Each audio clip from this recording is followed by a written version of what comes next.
তাড়াতাড়ি কর। হ্যাঁ, এত দেরি লাগছে কেন? ভোর হতে আর বেশি দেরি নেই তো, তাড়াতাড়ি কর। মোড়ল রাজনারায়ণ চৌধুরী তাড়া দিতে থাকে তার দলবলকে, যাতে সূর্য ওঠার আগেই কাজটা সম্পূর্ণ হয়। রামু বলে ওঠে, দেখতে পাচ্ছেন তো বাবু, কিভাবে অন্ধকারে হাত চালাচ্ছি। আপনি তো হুকুম দিয়েই খালাস, যত কাজ তো সব আমরাই করছি। এই, একদম বেশি বকবি না, একদম না। বকেয়ার টাকা চাই না নাকি? হ্যাঁ, ধমক খেয়ে লোক দুটো শাবল দিয়ে আরো দ্রুত খুঁড়তে লাগলো। মণিমা, ও মণিমা, কোথায় গেলে গো তুমি? উফ বাবা, এখানে এত অন্ধকার, কিছুই যে দেখতে পাচ্ছি না। এক কিশোরী মেয়ের গলার স্বর শোনা গেল দূর থেকে। এই সেরে সেরে জমিদার বাড়ির মেয়েটা আবার আমাদের কাজে ব্যাঘাত ঘটানোর জন্য এসে হাজির হয়েছে। সনাতন বলল, আমি আগেই বলেছিলাম ওই মেয়ে কোনো মতেই সুবিধার না। সেদিনও আসার সাথে সাথেই ওকে শেষ করে দেওয়া উচিত ছিল, কিন্তু কে শোনে কার কথা? তুই থাম তো, এখানে নিজের মাথা খাটানোর বেশি প্রয়োজন নেই। উপর মহল থেকে যেমন নির্দেশ আসছে সেই মতনই চল, বুঝলি তো? রামুর কথা শুনে সনাতন চুপ করে যায়। ততক্ষণে মেয়েটা আরো কাছাকাছি চলে এসেছে। ও মণিমা, আমার পায়ে কি সব ফুটে গেল, দেখো দেখি। তুমি ডাকলে বলেই তো আমি এলাম, তুমি তবু আমায় দেখা দেবে না? মেয়েটা হাঁটতে হাঁটতেই সহসাই ক্লান্ত হয়ে বসে পড়ল একটা পাথরের উপরে। না, তুমি সত্যি আর আমার কথা শোনো না। এভাবে একা একা আমি কি করে পারি বলো তো? আপন মনে অভিযোগের সুরে বলে ওঠে মেয়েটা। ঠিক তখনই একটা নরম হাত ওর কাঁধ স্পর্শ করে। তুই ডেকেছিস আর আমি সাড়া দিইনি, এমন কখন হয়েছে? একটা মিষ্টি স্বর বলে উঠল। মেয়েটি সঙ্গে সঙ্গে পাশ ফিরে তাকালো। একটা লাল রঙের শাড়ি পরা বউ ও ঠিক পাশেই বসে আছে। তার চোখে অদ্ভুত এক আলোর ছটা। মেয়েটা সঙ্গে সঙ্গে তাকে জড়িয়ে ধরে বলে উঠল, তোমার বুঝি এতক্ষণে আসার সময় হলো? জানো না আমি কতক্ষণ ধরে তোমার জন্য অপেক্ষা করে আছি? আমার যে কত কথা বলার আছে তোমার সাথে গো মণিমা। চুপ, এই বলে মেয়েটার ঠোঁটে আঙুল রাখল সেই মহিলা। এখন কোনো কথা নয় মা, ওরা শুনে ফেলবে। কারা শুনে ফেলবে মণিমা? মেয়েটা চোখ পিটপিট করে চেয়ে রইল কিছুটা দূরে। হয়েছে, যারা আমাকে শেষ করে দিতে চায় তারা যে শুনে ফেলবে। দেবীর চোখের পাতা চঞ্চল হয়ে উঠল ক্রমশ। মেয়েটার বুকের ভেতরটা ধক করে উঠল। ও বলে উঠল, কে তোমাকে শেষ করে দিতে চায় মণিমা? কার এত সাহস? আমি কিছুতে কাউকে দেব না তোমার কোনো ক্ষতি করতে। তুই চাইলেই কি হবে মা, ওদের যে অনেক ক্ষমতা, তাই তো ওরা বনের রানীকে ভ্রষ্ট করতে চাইছে, কিন্তু পারবে না, কিছুতেই তা পারবে না। তাই তো আমি তোর কাছে এসেছি, তুই সঠিক সময় ওদের উচিত শিক্ষা দিবি, আমি জানি। মেয়েটির নাম মণিমালা, অথচ সে বনবিবি দেবীকে মণিমা বলে ডাকছে। কারণ বনদেবীকে সে নিজের মা মনে করে, তাই দেবী মাকে সে নিজের নাম দিয়েই ডাকে। মণিমার কথাগুলো আজ কেন যেন ভারী অসংলগ্ন লাগলো মেয়েটার। কি বলতে চাইছে মণিমা? হঠাৎ কোথায় যেন কুঠারের আঘাত হলো। ক্রমশ চারিদিক লাল হয়ে এলো। মেয়েটা বুঝতে পারল না সারা আকাশে এমন রক্তের মতো মেঘ জমাট বেঁধে এলো কেন। মণিমার আঁচল হাওয়ায় উড়তে লাগলো। সব কিছু কেমন যেন ধোঁয়ার মতো মিলিয়ে যেতে লাগলো চারিদিকে। বনবিবি দেবী যে ক্ষুব্ধ হয়েছে, সব কিছু তছনছ করে দিচ্ছেন। যারা বনবিবি দেবীর মন্দিরের ক্ষতি করতে চেয়েছিলেন, দেবীকে ভ্রষ্ট করতে চেয়েছিলেন, তাদের বনবিবি ধ্বংস করে দেয়। ওই তিনটি লোককে নিজের অপরাধের শাস্তি দেওয়ার পরেও বনবিবি থেমে থাকেননি। উনি এতটাই ক্ষুব্ধ হয়ে গিয়েছিলেন যে গোটা গ্রামকে শেষ করে দিতে চেয়েছিলেন। উনি প্রত্যেকটা মানুষকে কুপিয়ে মারতে চেয়েছিলেন। মণিমালা তখন এগিয়ে আসে সবাইকে বাঁচাতে, সকলের প্রাণ নিজের আত্মায় ধারণ করে মণিমালা। আসলে মণিমালা ছিল দেবীর আশীর্বাদ প্রাপ্ত কন্যা, কিন্তু বনদেবী বিভ্রান্ত হয়ে ওকেই বলি দিয়ে বসেন। কিন্তু মণিমালার মৃত্যুর ঠিক পরের মুহূর্তেই দেবী বুঝতে পারেন কত বড় ভুল তিনি করে ফেলেছেন। নিজের ভুল শুধরানোর জন্যই উনি মণিমালাকে আশীর্বাদ করেন যে মণিমালা আবারও একই রূপে জন্ম নেবে এই পৃথিবীতে। না,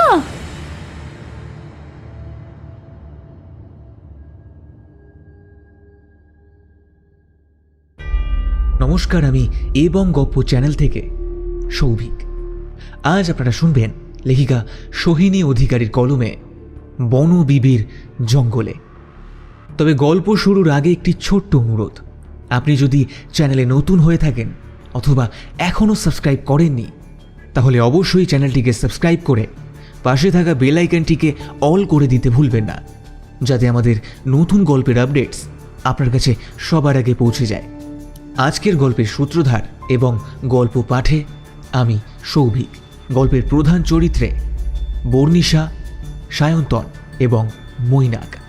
তবে আর বেশি দেরি না করে শুরু করছি আমাদের বিশেষ নিবেদন, লেখিকা সোহিনী অধিকারীর কলমে বনবিবির জঙ্গলে।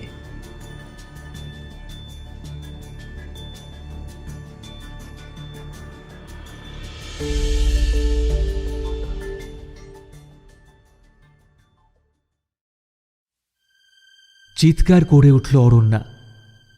অরণ্যার ঘুমটা যখন ভেঙে গেল তখন ভোর 5টা বাজে।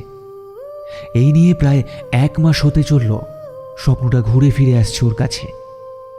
বড্ড অস্থির বোধ করছে অরণ্যা। কেন যেন মনে হচ্ছে এই স্বপ্নটার সাথে কিছু একটা যোগসূত্র আছে। জলের বোতলটা নিয়ে ঢকঢক করে অনেকটা জল খেলো অরণ্যা। তারপর একটা দীর্ঘশ্বাস ফেলে জানালার দিকে তাকালো। ভোরের আলো ফুটে গেছে বেশ ভালোই। আর শুয়ে না থেকে উঠে পড়ল অরণ্যা। কাঠের ব্যালকনিতে সে দাঁড়াতেই ঠান্ডা হাওয়া এসে চোখে মুখে ঝাপটা মারল।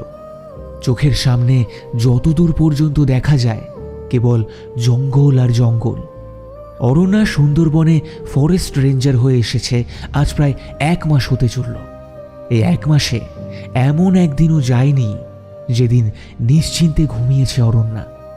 প্রতি রাতে ঘুরে ফিরে ওই বাচ্চা মেয়েটা আর লাল আঁচলটা ঘুরে ফিরে ওকে জাগিয়ে তোলে। কেন বারবার ওর স্বপ্নে ওরা আসছে? কি বোঝাতে চাইছে ওকে? শতবার নিজের মনকে প্রশ্ন করেও কোনো উত্তর খুঁজে পায় না অরণ্যা।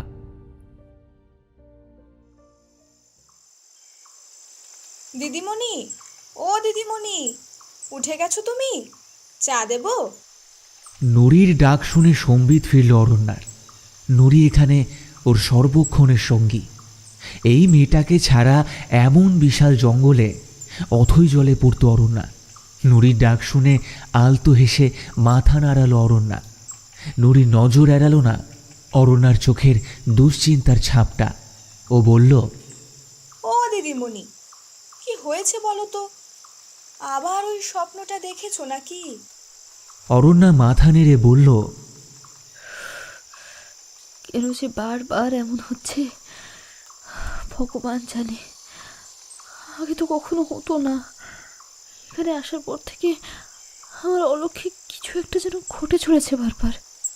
নুরি 2 হাত জড়ো করে মাথায় ঠেকিয়ে বলল, আমি তোমাকে ভালো কথা বলছি দিদিমণি, একবার অন্তত বনদেবীর মন্দিরে মাথা ঠেকিয়ে এসো।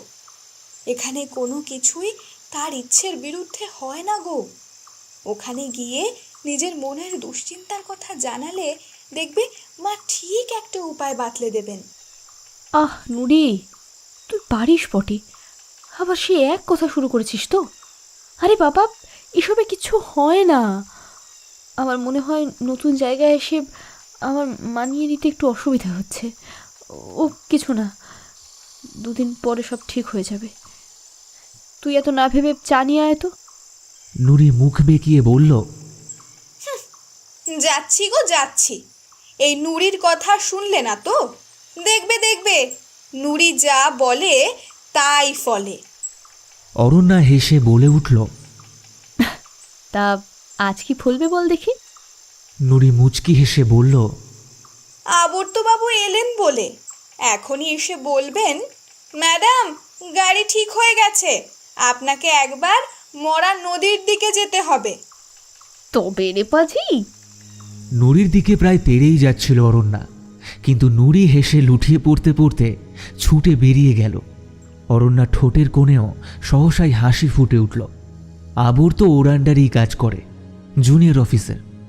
এখানে গল্প করার মানুষ বলতে ওই একজনকেই পেয়েছে অরণ্যা, বাকি সকলেই স্থানীয় লোক। ওদের সাথে কাজের সূত্রে জড়িয়ে পড়লেও মনের দিক থেকে আদ্যপান্ত শহুরে মেয়ে অরণ্যার ভাব ঠিক হয় না। ওদের ভাবনা চিন্তা চালচলন কোনোটাই যে মেলে না ওর সাথে। একমাত্র আবর তো ওর মতোই ভিনদেশ থেকে উড়ে আসা পরিযায়ী পাখি, তাই দুজনের কথাটা একটু বেশিই হয়। তবু কেন যে ওর নাম শুনলেই অরণ্যার মনটা ঈষৎ কেঁপে ওঠে কে জানে। না, আর ব্যালকানিতে দাঁড়িয়ে সময় নষ্ট করলে হবে না, তাড়াতাড়ি তৈরি হতে হবে। এসব ভাবতে ভাবতেই ঘরে ফিরে এলো অরণ্যা। খেয়াল করল না দূরের গাছের আড়ালে একটা লাল আঁচল সরে গেল সহসাই।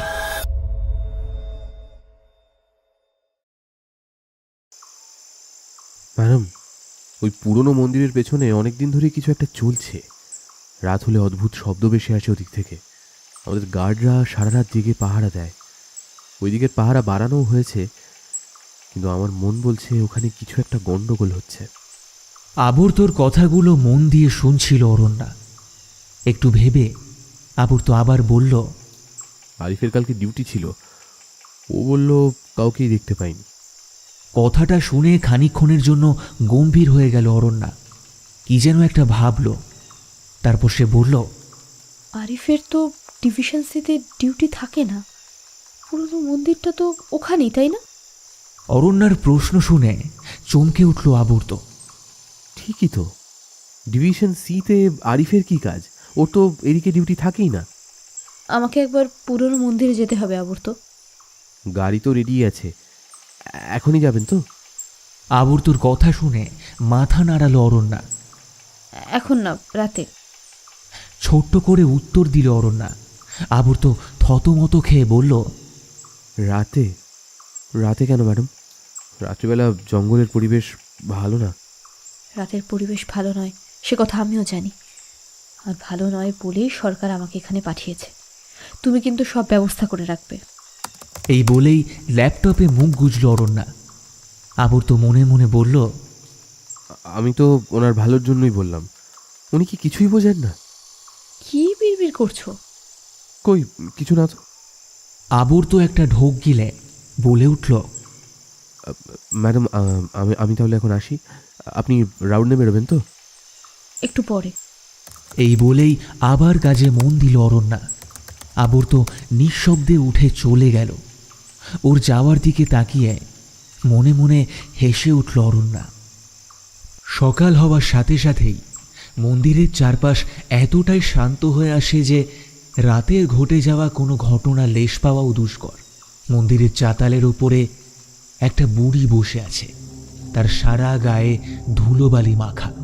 আপন মনেই হেসে চলেছে সে, আর থেকে থেকেই বিড়বিড় করে বলে চলেছে, আসবে আসবে, সে ঠিক আসবে, তার যে আসার সময় হয়ে গেছে। বেশ কিছু লোক এসে জমায়েত হয়েছে জায়গাটায়। খানিকক্ষণের মধ্যেই অরণ্যার গাড়িটা এসে দাঁড়ালো মন্দিরের সামনে। লোকজন প্রায় ঘিরে ধরল অরণ্যাকে। একটা অল্প বয়সী ছেলে বলে উঠল, দেখুন ম্যাডাম, আপনার এখানে যা ইচ্ছে করানোর করুন, কিন্তু এই মন্দিরের পিছনে লাগতে আসবেন না। ভ্রু কুচকে তাকালো অরণ্যা, তারপর জিজ্ঞেস করল, মন্দির? হঠাৎ মন্দিরের প্রসঙ্গ উঠছে কেন? ছেলেটা বলে উঠল, এখানে সবাই ওই কারণেই আসে। ছেলেটা আরও কিছু বলতে যাচ্ছিল, কিন্তু ও নিজের কথা শেষ করার আগেই ওর পাশে দাঁড়িয়ে থাকা একটি লোক ওর মুখ চেপে ধরে।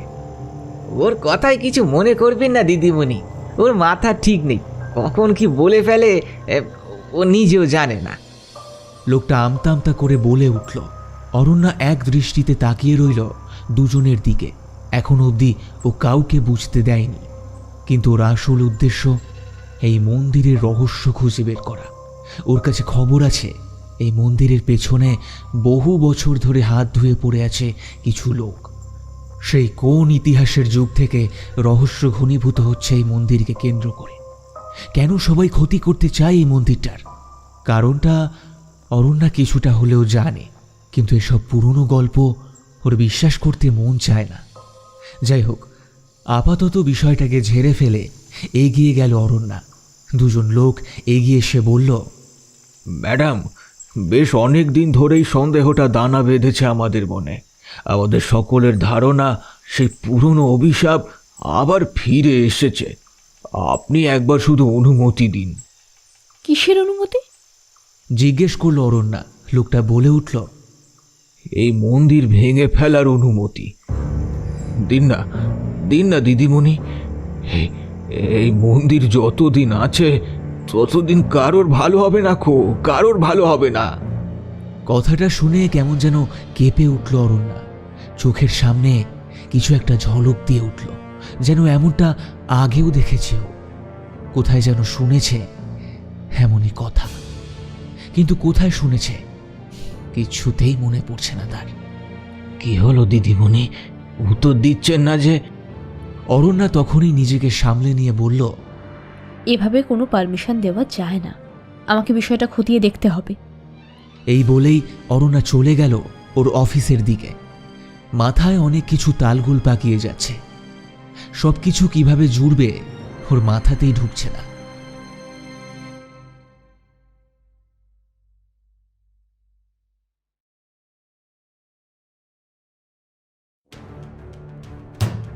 তোদের দিয়ে একটা কাজ যদি ঠিকঠাক ভাবে হয়। কবে থেকে খুঁড়ে চলেছিস জায়গাটা? এখন অবধি কাজ শেষ করতে পারলি না। আমার বাবার করা অসম্পূর্ণ কাজ আমি শেষ করব। আমার দাদু ছিলেন মোড়ল রাজনারায়ণ চৌধুরী। তিনি হয়তো তার বোকামির জন্য কাজ শেষ করতে পারেননি, কিন্তু আমি শেখর চৌধুরী সেই অসম্পূর্ণ কাজ সম্পূর্ণ করব। ওই মন্দিরের সমস্ত সম্পত্তি আমার হবে, আমার হবে, আমার। কোনো দেবী আমাকে আটকাতে পারবে না। দেখি কে বাধা হয়ে আটকায়। একটা মোটা গোছের লোক টেবিল চাপড়ে কথাটা বলে উঠল। লোকটা আর কেউ নয়, গায়ের মোড়ল শেখর চৌধুরী। রতন মিনমিনে সুরে বলল, বাবু, আমরা রোজই ভাবছি যে এক রাতে কাজ শেষ করে ফেলবো, কিন্তু কিছুতেই পাচ্ছি না। এই প্রতি রাতে এক সময় ঝড় ওঠে আর কিছুতেই কাজ এগোনো যায় না। আরিফতা ঠিক কথাই বলে। এইখানে কোনো না কোনো একটা অলৌকিক শক্তি আছে।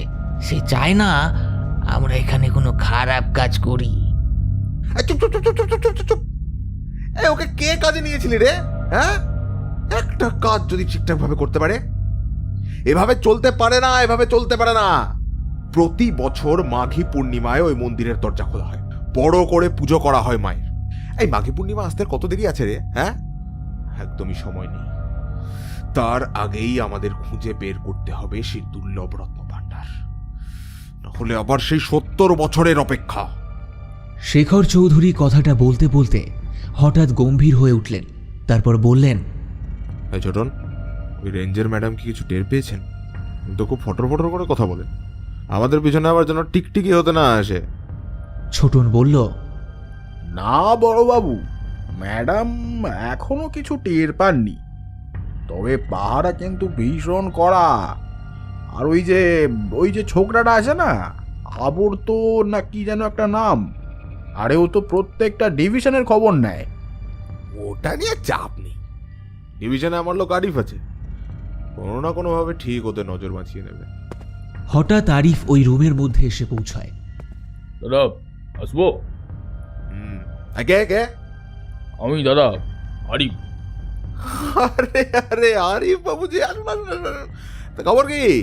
সব ঠিকঠাক চলছে তো? শুনলাম নতুন রেঞ্জার ম্যাডাম এসেছেন। দেখবেন আমার কাজে যেন কেউ বাধা হয়ে না দাঁড়ায়। হ্যাঁ দাদা, সেই কথাই তো বলতে এলাম। ম্যাডামের একজন জুনিয়র অফিসার আছে যার নাম আবর্ত। এ কিন্তু দাদা সব কিছুর উপর নজর রাখছে। আহা, আমি এসব কি শুনতে চেয়েছি আপনার কাছে? যদি আমি এসব নিয়ে চিন্তা করব তাহলে আপনাকে টাকা দিয়ে পোষা হয়েছে কেন বলুন তো? কিন্তু দাদা, না না না না, কোনো কিন্তু নয়, কোনো কিন্তু নয়। এসব বিষয়ে আমি আর মাথা ঘামাবো না। কিন্তু আমার কাজে যদি কোনো ব্যাঘাত ঘটে তাহলে বুঝতেই পারছো তোমার কি অবস্থা হবে। যদি অন্য কিছু বলার থাকে তো বলো। হ্যাঁ দাদা, গ্রামের বয়স্করা বলা বলি করছিল এখন যে রেঞ্জার ম্যাডাম এসেছেন তাকে নাকি হুবহু মণিমালার মতো দেখতে। মণিমাল? কিন্তু সেটা কিভাবে সম্ভব? সে তো বহু বছর আগেই। হ্যাঁ দাদা, আমি তো জানি, সবাই বলা বলি করছিল। এবারে হয়তো আবার সেই আগের ঘটনা রিপিট টেলিকাস্ট হবে, এই হয়তো গোটা গ্রামবাসীকে উদ্ধার করবে। খবর নে ছোট, কে এই নতুন রেঞ্জার ম্যাডাম? তার সমস্ত খবর আমার চাই। বংশ পরিচয়, কোথায় থাকে, কোথা থেকে এসেছে, সবকিছু। আপনি এখন আসতে পারেন আরিফ, কোনো দরকার হলে আপনাকে ডেকে নেব। এই বলে মোরুলবাবু ছোটনের দিকে তাকালেন, বললেন, মাঘী পূর্ণিমা আসতে আর 4 দিন দেরি। তার আগে যেন মাটি খোঁড়ার কাজ সম্পূর্ণ হয়ে যায়। পুজোর দিন আমি নিজেকে গ্রামের রাজা হিসেবে ঘোষণা করব। বনবিবির বিপুল গুপ্তধন আমার হবে, আমার হবে। সবাই মাথা নিচু করে দাঁড়িয়ে রইল শেখর চৌধুরীর সামনে। মুখ তুলে চাইলে দেখতে পেত একটা লাল আঁচল উড়ে গেল শেখর চৌধুরীর পেছন দিয়ে।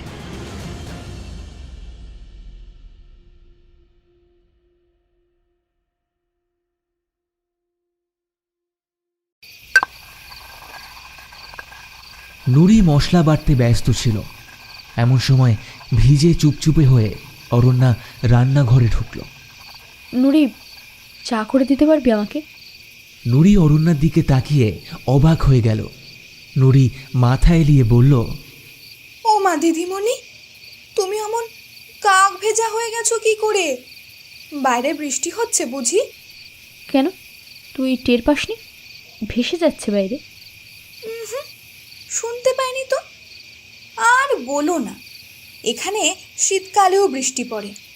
যাকগে, তুমি ঘরে গিয়ে ভেজা কাপড় ছেড়ে ফেলো দেখি, ঠান্ডা লেগে যাবে না হলে।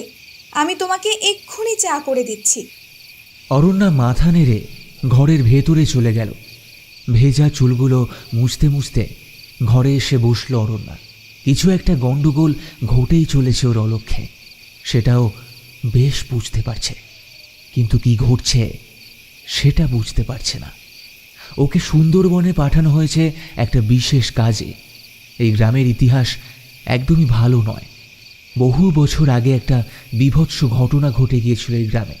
যদিও বেশিরভাগ লোক বলে ওটা নিতান্তই একটা গল্প, তবে এখানকার মানুষেরা এখনও ভীষণভাবে বিশ্বাস করে যে সেই ঘটনার রেশ এখনও কাটেনি। সেই ঘটনার পুনরাবৃত্তি ঘটবে, আবারও ঘটবে সেই ঘটনা। ঘরে এসেই একটা ফোন করল অরণ্যা।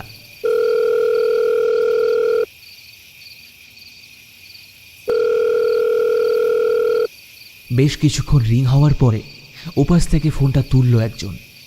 হ্যালো বাবা, তোমার থেকে কিছু জানার ছিল। ওপাশ থেকে একটা গম্ভীর স্বর উত্তর দিল, মা অরণ্যা, কত দূর এগোতে পেরেছ? কিছুই বুঝে উঠতে পারছি না বাবা। আপাত দৃষ্টিতে দেখলে মনে হবে এখানে কখনো খারাপ কিছু হতেই পারে না, সব ঠিকঠাক আছে। কিন্তু খতিয়ে দেখলে বোঝা যায় কিচ্ছু ঠিক নেই, কোনোটার সাথে কোনোটা মিল খাচ্ছে না। আমি তোমার দেওয়া ম্যাপটার সাথে মিলিয়ে দেখেছি সবটা, কিন্তু ম্যাপটা এত পুরনো যে ঠিকঠাক জায়গাগুলো স্পট করা যাচ্ছে না। আমার মনে হয় তোমার একবার এখানে আসা দরকার বাবা। অরণ্যা আশাহত কণ্ঠে বলে উঠল। ওপাশ থেকে উত্তর এলো, এটা তোমার অ্যাসাইনমেন্ট, তোমাকেই করতে হবে। আমি জানি তুমি পারবে।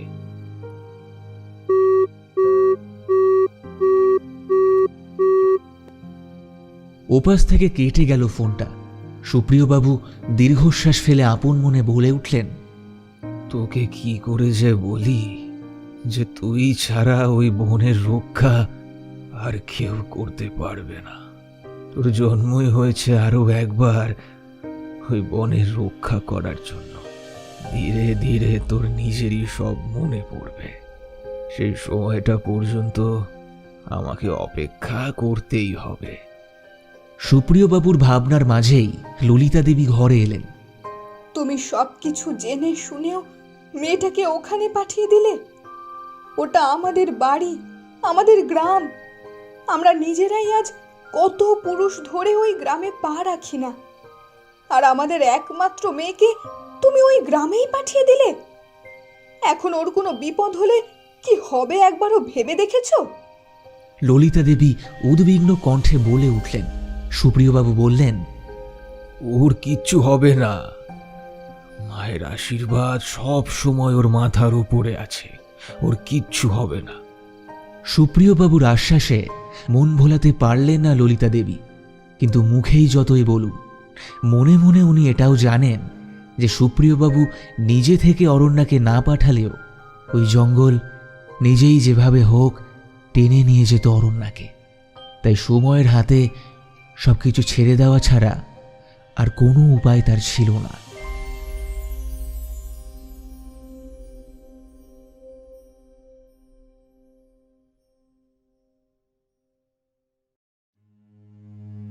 সময়টা তখন 18 শতকের শেষের দিকে। একটা মেয়ে চুপচাপ বসে আছে মন্দিরের চাতালের উপরে। মন্দিরের পুরোহিত পুজো করতে ব্যস্ত। হঠাৎ মেয়েটা বলে উঠল, আচ্ছা ঠাকুর দাদু, একটা কথা বলবে? বুড়ো পুরোহিত বললেন, বলোই না মণিমা, কি জানতে চাও? মণিমা অর্থাৎ মণিমালা গ্রামের জমিদার বাড়ির মেয়ে, আর মণিমালা সবার কাছে মণি বলেই পরিচিত। বুড়ো পুরোহিত ওকে মণিমা বলেই ডাকে। পুরো ওই গাছটা কেটে ফেলবে? ওখানে তো সবাই মায়ের নামে সুতো বেঁধে রাখে। ওই গাছটা কেটে ফেললে তো মায়ের কষ্ট হবে যে। বুড়ো পুরোহিত হেসে বললেন, মা, এই গাছ যে আর রাখা সম্ভব নয়। দেখলে না কত বড় অঘটন ঘটে গেল এই গাছের সামনে। লোভ বড় ভয়ঙ্কর গো মা।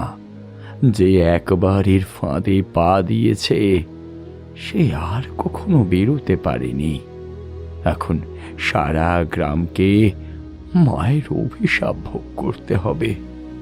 ওরা কেন এই মন্দিরে ঘুরতে এসেছিল? কে জানে কিসের সন্ধানে এসেছিল ওরা। সকলে বলে এই মন্দিরের নিচে মায়ের গহনা লুকানো আছে, সেই গুপ্তধনের লোভেই হয়তো। কিন্তু ওরা যে পাপী মানুষ, ওরা বোঝেনি যে মায়ের মন্দিরে একটাও আঘাত করা মানে মাকে ভ্রষ্ট করার সমান। তাই তো এত বড় একটা অঘটন ঘটে গেল মা। দীর্ঘশ্বাস ফেললেন বুড়ো পুরোহিত। মণি তবু বলে উঠল, তাই বলে এতগুলো মানুষ মানত করে যে গাছে সুতো বাঁধলো, সেই গাছটা তোমরা কেটে ফেলবে?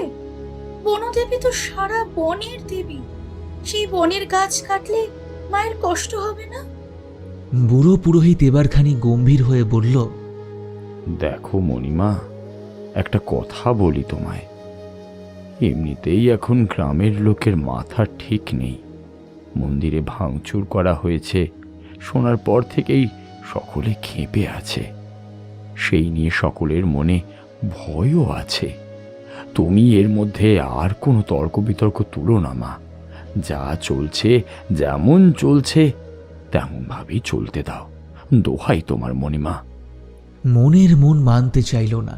এই মন্দিরে কি এমন গুপ্তধন লুকানো আছে যে তার জন্য এত পুরনো, এত জাগ্রত মন্দির ভেঙে ফেলার চেষ্টা করলো এই লোকগুলো? গুপ্তধন কি মায়ের মন্দিরের চেয়ে বড়? সেদিন রাতে দু চোখের পাতা এক করতে পারল না মণিমালা।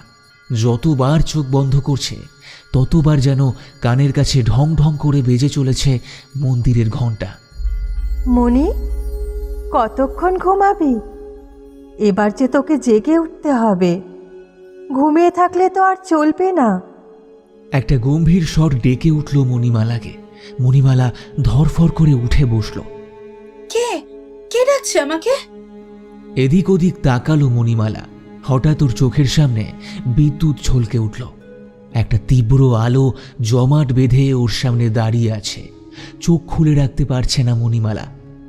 মণি, চোখ খোল। এই দেখ, তোর সামনেই আমি দাঁড়িয়ে আছি। ধীরে ধীরে চোখ খুলল মণি। ওর সামনে একটা নারী মূর্তি দাঁড়িয়ে আছে। তার শরীরের সবটুকু সবুজ আর লাল কাপড়ে ঢাকা, কেবল জলজল করছে দুটো মাত্র চোখ। মণিমালার সারা শরীর কেমন যেন অবশ হয়ে আসে, মুখ থেকে একটা কথাও সরছে না। কে কে মণিমা? সামনে দাঁড়িয়ে থাকা নারী মূর্তিটা বলে উঠল, তোকে যে এখন উঠতে হবে মণি, না হলে ওদিকে যে অনেক বড় ক্ষতি হয়ে যাবে। ক্ষতি? কি ক্ষতি? কাঁপা কাঁপা গলায় জিজ্ঞেস করলো মণি। ওরা যে গাছটা কেটে ফেলবে, আমার লুকানো ধন নিয়ে নেবে ওরা। তুই ওদের আটকা, এখনই আটকা মণি। মণি বলল, আমি কি করে আটকাবো? মন্দিরের পুরোহিত দাদু যে বলল আমি যেন কিছু না করি। তুই শুধু আমার কথা শুনবি, আর কারো কথা নয়। তোকে তো আমিই পাঠিয়েছি আমার দায়িত্ব পালন করার জন্য। তুই ছাড়া যে আর কেউ পারবে না ওদের আটকাতে। আমাকে সাহায্য করবি না মণি? একবার যদি কেউ এর ভুল প্রয়োগ করে তাহলে সব শেষ হয়ে যাবে। মণি এসব কথার আগামাথা কিছুই বুঝতে পারছে না। শুধু এইটুকু বুঝতে পারছে, ধীরে ধীরে ওর মনের উপর থেকে নিয়ন্ত্রণ হারাচ্ছে ও।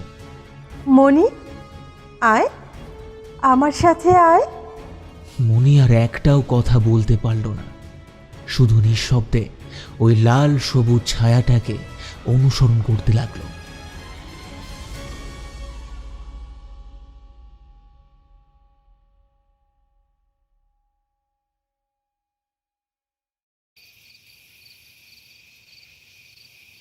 সন্ধে 8টা বাজে প্রায়। মুখে কালো কাপড়টা ভালো করে জড়িয়ে নিল অরণ্যা। আবর্ত জিজ্ঞেস করল, ম্যাডাম, এটা কি ঠিক হচ্ছে? অরণ্যা গম্ভীর হয়ে জিজ্ঞেস করল, কোনটা? এইভাবে রাতে জঙ্গলে যাওয়া কোনো প্রোটেকশন ছাড়া? আমরা তো গাড়িটাও নিচ্ছি না। কেন, গাড়ি ছাড়া যাতায়াত করার অভ্যাস নেই বুঝি তোমার? আবর্ত চুপ করে গেল অরণ্যার কথা শুনে। অরণ্যাকে 1 মাস ধরে চেনে আবর্ত। এমনিতে গম্ভীর স্বভাবের হলেও কখনো কারোর সাথে খারাপ ব্যবহার করে না। আজ যেন একটু বেশি কাটা কাটা কথা বলছে অরণ্যা। আমাদের হাতে বেশি সময় নেই আবর্ত, চলো মন্দির যেতে হবে এখনই। এই বলেই বেরিয়ে গেল অরণ্যা। আবর্ত ওর পিছু নিল। অন্ধকার রাস্তা দিয়ে হেঁটে চলেছে অরণ্যা। আবর্ত এখনো বুঝে উঠতে পারছে না অরণ্যার উদ্দেশ্যটা কি। এত রাতে কোনো প্রোটেকশন ছাড়া চলে এলো অরণ্যা। ওকে বলেওনি পর্যন্ত যে কি কারণ, এমনকি ওকে সাথে আসতেও মানা করেছিল। কিন্তু আবর্ত রীতিমতো জেদ করেই ওর সাথে এসেছে। ম্যাডাম, বলছিলাম কি, আবর্ত কিছু একটা বলতে যেতেই অরণ্যা ওকে হাত তুলে থামিয়ে দেয়। সাথে এসেছো যখন, তখন চুপচাপ আমাকে ফলো করো। এটা কি, ওটা কেন, এমন সব প্রশ্ন করবে না। যা বোঝানোর পরে বোঝাবো। অরণ্যার কথা শুনে চুপ করে গেল আবর্ত। আর কিচ্ছু বলতে পারল না সে। চারপাশে বড় বড় গাছপালা, সামনে এমন জমাট অন্ধকার যে অনেক দূর পর্যন্ত কিচ্ছু দেখা যাচ্ছে না। আবর্ত বুঝে পেল না এই অন্ধকারে কি করে রাস্তা চিনে যাবে ওরা। ম্যাডাম, আমরা কি পুরনো মন্দিরের দিকে যাচ্ছি? আবর্ত জিজ্ঞেস করলো। অরণ্যা একবার তীক্ষ্ণ দৃষ্টিতে তাকালো আবর্তর দিকে, তারপর বলল, হ্যাঁ যাচ্ছি। আবর্ত না বলে থাকতে পারল না। এভাবে সোজা পথ ধরে হেঁটে গেলে তো আমরা ভোরের আগে পৌঁছতে পারবো না। আপনার কোয়ার্টারের থেকে তো প্রায় কয়েক কিলোমিটার দূরে মন্দিরটা। অরণ্যা এবার দাঁড়িয়ে পড়ল। কথাটা মিথ্যে বলেনি আবর্ত।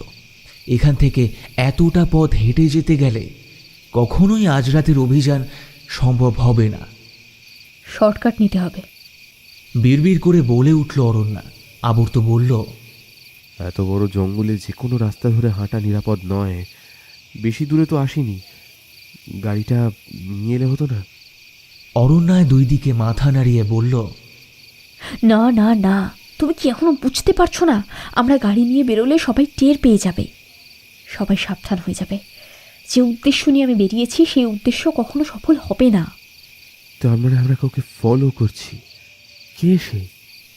আবর্ত জিজ্ঞেস করল, সে কে সেটা জানার জন্যই তো এখানে এত রাতে এসেছি।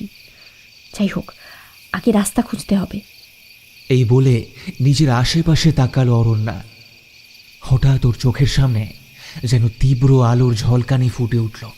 খানিকক্ষণের জন্য থমকে গেল অরণ্যা, তারপর বলল, আমার পিছন পিছন এসো। এই বলেই দ্রুত গতিতে হাঁটতে লাগলো অরণ্যা। সামনে কিছুটা দূরে এগিয়েই বাঁ দিকে বাঁক নিল সে। আবর্ত বুঝতে পারছে না অরণ্যা কোন দিক দিয়ে যাচ্ছে। আদৌ ঠিক রাস্তা তো এটা? অরণ্যা মাত্র এই কটা দিনেই কি করে এত অলিগলি পথ চিনে গেল? ম্যাডাম, কি করছেন কি? এর থেকে বেশি এগোবেন না, আমার ঠিক লাগছে না। আবর্তর কথাটা শেষ হওয়া মাত্রই ও খেয়াল করল ওরা পুরনো মন্দিরের রাস্তায় এসে পড়েছে। আবর্ত এখনো বিশ্বাস করতে পারছে না অরণ্যা এত অলিগলি রাস্তা একাই চিনে এলো। ও তো গাড়ি ছাড়া কোনো ডিভিশনে যায়নি। এসব রাস্তা তো ওর চেনার কথা নয়। আবর্তর ভাবনার মাঝখানেই ওর চোখ যায় একটা গাছের দিকে। একটা কালো ছায়া যেন সরে গেল খুব তাড়াতাড়ি। বুকের ভেতরটা ধক করে উঠল আবর্ত। ম্যাডাম, এখানে কেউ একজন আছে। কথাটা আবর্তর মুখ থেকে পড়ে সারেনি। সঙ্গে সঙ্গে একটা পাথরের টুকরো এসে ওর মাথায় লাগলো। আর্তনাদ করে মাটিতে বসে পড়ল আবর্ত। অরণ্যা খানিকক্ষণের জন্য হতভম্ব হয়ে গেল। এত তাড়াতাড়ি ঘটনাটা ঘটে গেল যে ও বুঝতেই পারল না যে কি হল। আবর্ত, এই আবর্ত, কোথায় লেগেছে দেখি। আবর্ত অতি কষ্টে উঠে বসে বলে, ম্যাডাম, ওখানে কেউ একজন ছিল, আমাদের ধরতে হবে তাকে। আমি নিশ্চিত ওর কোনো অসৎ মতলব ছিল। এখন কিছু করতে হবে না, আগে এসো তো তুমি আমার সাথে। আবর্তর হাত এক প্রকার টেনে নিয়ে গিয়ে মন্দিরের সিঁড়ির উপরে বসলো অরণ্যা। ইস, কতখানি কেটে গেছে। এই জন্য বলেছিলাম আমার সাথে আসার কোনো প্রয়োজন নেই, কিন্তু আমার কথা শোনা হবে কেন? সবাই তো নিজের তালে চলতেই ব্যস্ত। খানিকটা রাগ দেখিয়েই কথাটা বলল অরণ্যা। আপনি একা এলে আপনারও ব্যথা লাগতে পারতো। আবর্ত বলল। অরণ্যা কাঁধ ঝাঁকিয়ে বলল, হলে হতো, এটা আমার সমস্যা, পুরোপুরি আমার সমস্যা। আমি চাই না এর সাথে তুমি বা অন্য কেউ জড়িয়ে থাকো। তোমার আরো বড় কোনো ক্ষতি হতে পারতো, সেটা জানো তুমি? আবর্ত হা করে তাকিয়ে রইল অরণ্যার দিকে। অরণ্যা একটা দীর্ঘশ্বাস ফেলে বলল, তোমার থেকে আর লুকিয়ে রেখে লাভ নেই। তুমি যখন এত দূর পর্যন্ত এসেছো আমার সাথে, তখন তোমাকে জানানো প্রয়োজন। আমি এই গ্রামে এমনি এমনি পোস্টেড হয়ে আসিনি আবর্ত। আমার বাবা আমাকে একটা বিশেষ কাজে এখানে পাঠিয়েছেন, না হলে এখানে আমার আসার কথাই নয়। যদিও বাবা বলে এখানে আমাকে কোনো না কোনো দিন আসতেই হতো। আবর্ত যেন আকাশ থেকে পড়ল কথাটা শুনে। কি কি কি কাজ? এই মন্দিরের রহস্য আমাকে সমাধান করতে হবে আবর্ত, নাহলে আরও অনেকগুলো মানুষের প্রাণ চলে যাবে আরও একবার। মানে কি এই মন্দিরের রহস্য? সকালে অনেকে বলছিল এই মন্দিরটা ভেঙে ফেলা উচিত, কিন্তু কেন এখন আপনি এই মন্দিরের কথা বলছেন? আবর্ত যেন কিছুতেই হিসেব মেলাতে পারছে না। অরণ্যা বলল, এই যে ফাঁকা জমিটা দেখছো, এখানে অনেক বছর আগে একটা গাছ, এই মন্দির তো নিমিত্ত মাত্র। এই গাছেই মায়ের আসল প্রাণ প্রতিষ্ঠিত ছিল, কিন্তু এই গাছটাকেই সবাই মিলে কেটে ফেলল। এসব অনেক পুরনো কথা আবর্ত। সেই সময়কার কোনো মানুষই আজ আর বেঁচে নেই, কিন্তু এখনো বেশিরভাগের কাছে সেদিনের রাতটা একটা অভিশাপের চেয়ে কম কিছু নয়। কোন রাত? আবর্ত জিজ্ঞেস করল। অরণ্যা বলল, বলছি সেই ঘটনা।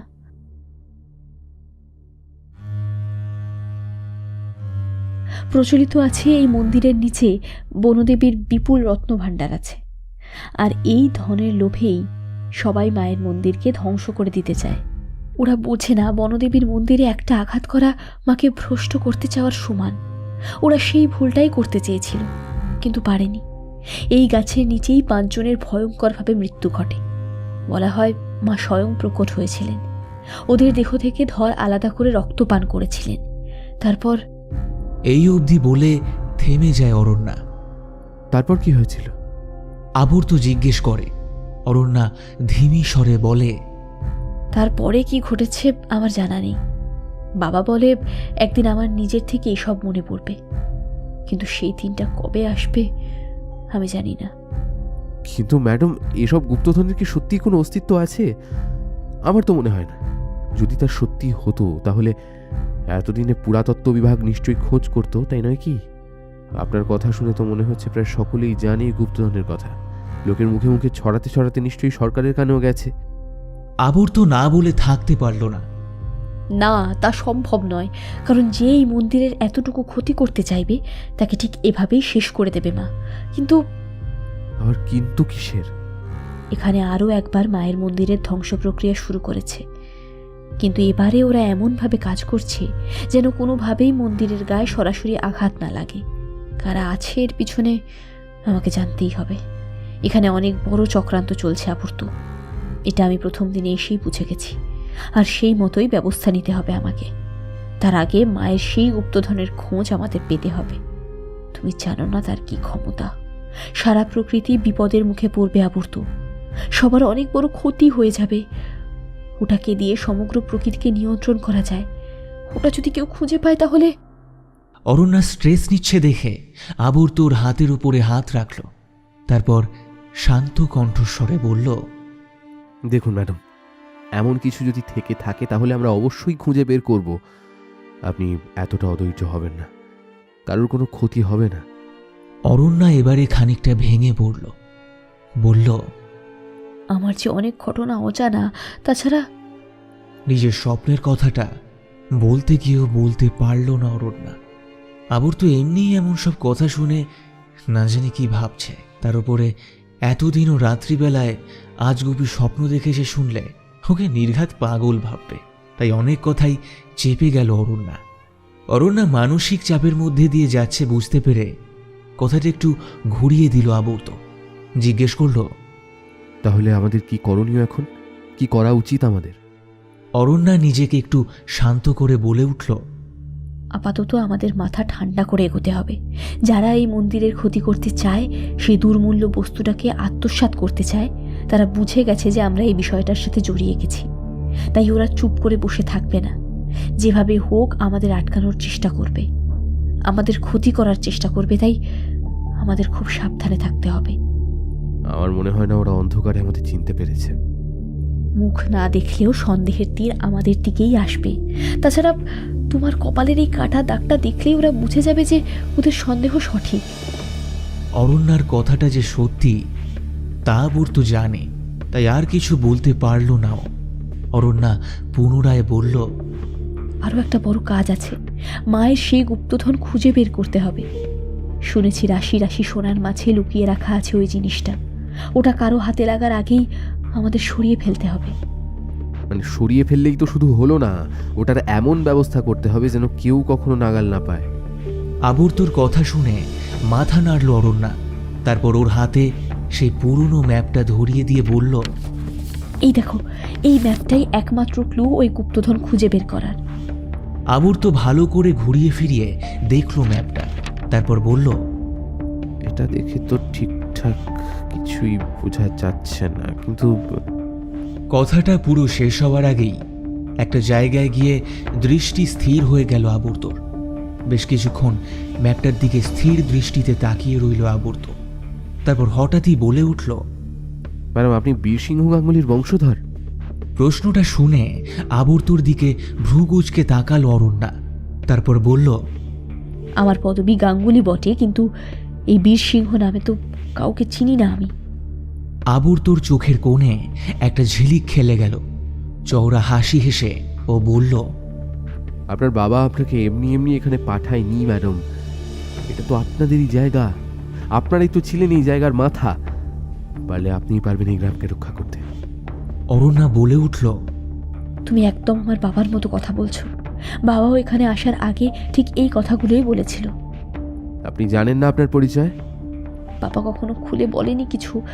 আমি শুধু অপেক্ষা করছি কবে সব জানতে পারবো। আমি গল্পের অর্ধেকটাই জানি, বাকিটা এখনো জানি না। কবে জানতে পারবো সেটাও জানি না।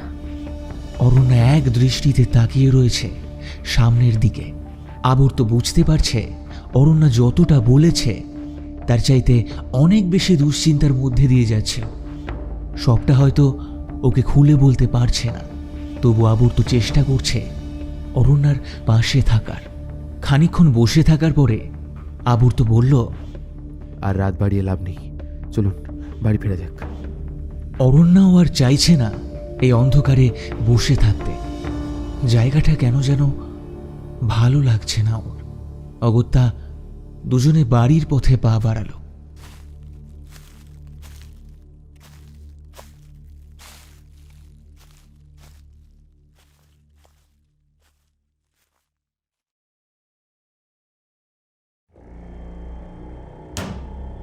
একটা কাজ যদি তোদের দ্বারা হয়। টেবিলে ঘুষি মেরে কথাটা বললেন শেখরবাবু। তোদেরকে এতগুলো টাকা দিয়ে পুষে রেখেছি কেন বলতে পারিস? এতদিনে একটা কাজ ঠিকঠাক ভাবে করতে পারলি না। ওই মেয়েটা পেছনে টিকটিকির মতো লেগে গেল, তাই তো? প্রকাশ আমতা আমতা করে বলল,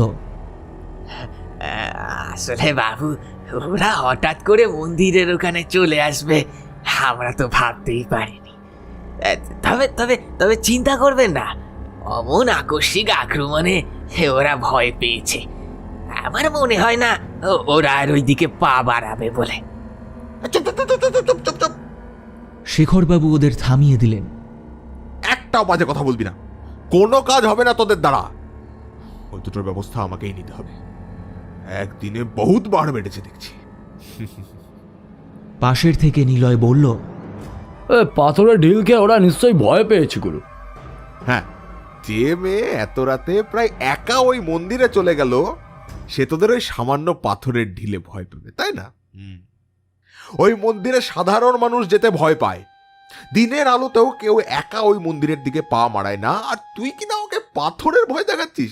আমি সাধে বলে কোনো কমবেন নস তোরা, হ্যাঁ? তবে অতিরিক্ত সাহস দেখানোর ফল ভালো হবে না। এবারে গ্রামের লোকেদের দিয়েই এর উত্তর দেওয়াবো। সবাই মিলে যদি রেঞ্জার ম্যাডামের উপর খাপ্পা হয়ে যায়, তাহলে কি আর এত সাহস করে ওই মন্দিরের রহস্য, আমার রহস্য উদ্ধার করতে পারবে ওরা? মোড়ল শেখর চৌধুরী ছোটনের দিকে তাকিয়ে বললেন, ছোটন, তোকে যে বলেছিলাম ওই রেঞ্জার ম্যাডামের ঠিকুজি কুষ্টি জানতে। হ্যাঁ জেনেছি, উনি কলকাতায় থাকেন। শুনেছি এখানে একটা কি সব ওই অ্যাসাইনমেন্ট নাকি ছবির জন্য এসেছে, কিছুদিন পরেই চলে যাবে। তবে একটা কথা, উনি এই গ্রামের জমিদার বংশেরই অংশ। ও, তাহলে গ্রামবাসীরা ঠিকই বলেছে। ঠিক আছে, এইটুকু খেয়াল রাখিস যেন আজকের পর আমার কাজে কোনো ব্যাঘাত না ঘটে।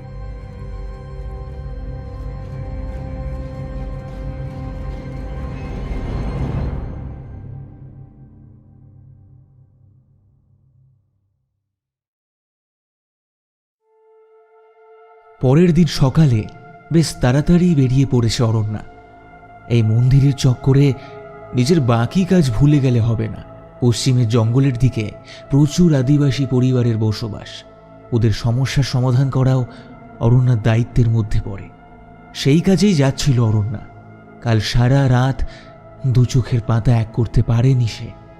সেই কারণেই হয়তো কোনো অদ্ভুত স্বপ্ন সে দেখেনি, কিন্তু এক ফোঁটা ঘুম না হওয়ার ফলে প্রচণ্ড মাথা ব্যথা করছে ওর। এখানে আর ভালো লাগছে না অরণ্যার। মনে হচ্ছে এখনই ট্রেন ধরে বাড়ি ফিরে যেতে। এই জীবনটা তো ওর কখনোই কাম্য ছিল না। এসব ভাবতে ভাবতেই অরণ্যা যাচ্ছিল। আবর তোর পাশেই বসে আছে, কিন্তু বিশেষ কোনো কথা বলছে না। কপালের ক্ষতটায় ব্যান্ডেজ লাগিয়ে নিয়েছে। ওর মনেও একটা চাপা ভয় কাজ করছে। ওর কেবল মনে হচ্ছে পরের আক্রমণটা যেন অরণ্যার উপরে না হয়। এই সমস্ত ভাবনার মাঝেই ওদের গাড়িটা হাটের রাস্তায় এসে পড়েছিল। বেশ কয়েকজন লোক ওদের গাড়িটাকে ঘিরে ধরল। এভাবে আচমকা লোক জমায়েত হতে দেখে অরণ্যা হকচকিয়ে গেল। ড্রাইভার গাড়ির ব্রেক কষে দাঁড়িয়ে পড়ল। গাড়ি থেকে নামলো আবর্ত আর অরণ্যা। অরণ্যা বলল, কি হয়েছে? এভাবে সবাই জড়ো হয়েছেন কেন? বেশ কয়েকজন মহিলার ভিড়ের মধ্যে থেকে একজন এগিয়ে এলো। বেশ মোটা গলায় সে বলল, দেখো বাচ্চা, তুমি বন জঙ্গলের খেয়াল রাখতে এসো, সে বড় ভালো কথা। তুমি পশু পাখি মানুষ নিয়ে যত ইচ্ছে ভালো ভালো কাজ করো, আমাদের কারোর কোনো অসুবিধা নেই। কিন্তু কি মনে করে তুমি ওই পুরনো মন্দিরের পেছনে হাত ধুয়ে লাগলে দেখিনি বলো? তোমরা জানো যে তোমরা কি বলছো? সে যে ফিরে এসেছে আমাদেরকে বাঁচাতে, সে ফিরে এসেছে। তুই কিছু মনে করিসনি মা, এরা তো জানে না যে তুই কে। অরণ্যা অবাক হয়ে গেল। এরা সকলে কি করে জেনে গেল যে ওরা কাল রাতে মন্দিরে গিয়েছিল? এদিকে ওদিকে চাইতেই অরণ্যার চোখ গেল গ্রামের মোড়ল শেখর চৌধুরীর দিকে। উনি অদ্ভুত দৃষ্টিতে ওর দিকে তাকিয়ে আছেন। ওনার চেলারা মিটিমিটি হাসছে। বুকের ভেতরটা ধক করে উঠল অরণ্যার। তার মানে ওর সন্দেহ সত্যি হলো। এই সবের পেছনে শেখর চৌধুরীর হাত আছে, আর গ্রামের মানুষকে ওর বিরুদ্ধে তাতিয়ে তুলছে এই মোড়লের লোক। অরণ্যা কিছু বলতে যেতেই সবাই ওকে হাত তুলিয়ে থামিয়ে দেয়। আরেকজন প্রৌঢ় ভদ্রলোক বলে ওঠেন, দেখো, তুমি বাচ্চা মেয়ে, আমাদের বিশ্বাসে তোমার বিশ্বাস নাই থাকতে পারে, কিন্তু তাই বলে তো আমরা এমন কিছু তোমাকে করতে দিতে পারি না যার ফলে শুধু আমরা কেন, সারা গ্রামের ক্ষতি হয়ে যায়। এই সুন্দরবনের অঞ্চল এককালে অনেক সহ্য করেছে, আর সহ্য করতে পারবে না। হ্যাঁ, আবর্ত পরিস্থিতি সামাল দেওয়ার জন্য বলে উঠল, আপনারা যেমন ভাবছেন তেমন কিন্তু নয়। উনি কিন্তু যা করছেন আপনাদের ভালোর কথা ভেবে ভালোর জন্যই করছেন। আমাদের ভালোর কথা কাউকে ভাবতে হবে না, আমাদের ভালো আমরা নিজেরাই বুঝে নিতে পারবো। তোমাদের সাবধান করে দিচ্ছি, ওই মন্দিরের দিকে যেন আর কখনো যেতে না দেখা যায় তোমাদের। আমরা আমাদের রক্ষা করতে জানি, কেউ এসে আমাদের প্রথা ভেঙে আমাদের সর্বনাশ করে দেবে এ আমরা কিছুতেই মেনে নিতে পারবো নিকো। অরণ্যা আরো কিছু বলতে যাচ্ছিল এর উত্তরে, কিন্তু তার আগেই মোড়ল শেখর চৌধুরী এগিয়ে এসে বললেন, সরকার থেকে তো আর তোমাদের পুরনো মন্দির নিয়ে ছেলে খেলা করার অনুমতি দেয়নি। দেখতেই তো পাচ্ছেন আমরা কেউ চাইছি না আপনারা মন্দিরে যান। এই আর কথা না বাড়িয়ে এখান থেকে চলে যান দেখি। যান যান যান যান যান। মোড়লের কথা শুনে পা থেকে মাথা পর্যন্ত জ্বলে গেল অরণ্যার। ও রেগে গিয়ে রূঢ়ভাবে কিছু একটা বলতে যাচ্ছিল, কিন্তু আবর্ত ওকে আটকে দিল। ওর কানে কানে আবর্ত বলল, ম্যাডাম, ওনাদের সাথে এখন মুখে মুখে তর্ক করতে যাবেন না। বেশিরভাগ মানুষ আমাদের বিরুদ্ধে আছে এখন। বেশি কিছু বলতে গেলে হিতে বিপরীত হয়ে যেতে পারে। এখন চুপ থাকাটাই শ্রেয়। এই বলে বুঝিয়ে সুঝিয়ে অরণ্যাকে নিয়ে গাড়িতে উঠে আবর্ত। বাঁকা একটা হাসি হাসলেন শেখর চৌধুরী। তারপর নিজের এক চেলাকে ডেকে ধিমি স্বরে বললেন, চটন, আজ রাতে শেষ কাজটুকু করে ফেলতে হবে। আজ আমি নিজে যাব কাজ দেখতে, তারপর নিজে হাতে ওই রত্ন ভাণ্ডার তুলব।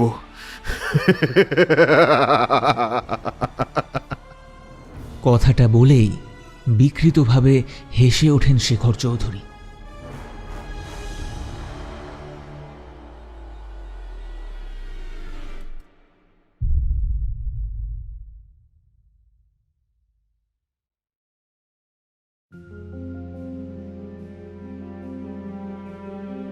ঘুমে চোখটা লেগে এসেছে অরণ্যার। হঠাৎ কেমন যেন মাথার পেছনটা দপদপ করে উঠল। এটা অবশ্য নতুন কিছু নয়। এখানে আসার পর থেকে প্রায় প্রতিটা রাতেই এমন হয় ওর। আর তারপরেই হিজিবিজি কী সব যেন স্বপ্ন ভেসে আসে ওর চোখের সামনে। আজকে ওই লাল আঁচলটা দেখতে পাচ্ছে অরণ্যা, আধা ঘুম আধা জাগা অবস্থায়। বেচারি বুঝতে পারছে না যে কি হচ্ছে। তবে আজকের স্বপ্নটা অন্যান্য দিনের স্বপ্নের চেয়ে সব থেকে আলাদা। এই প্রথম নিজের স্বপ্নে নিজেকে দেখতে পাচ্ছে অরণ্যা।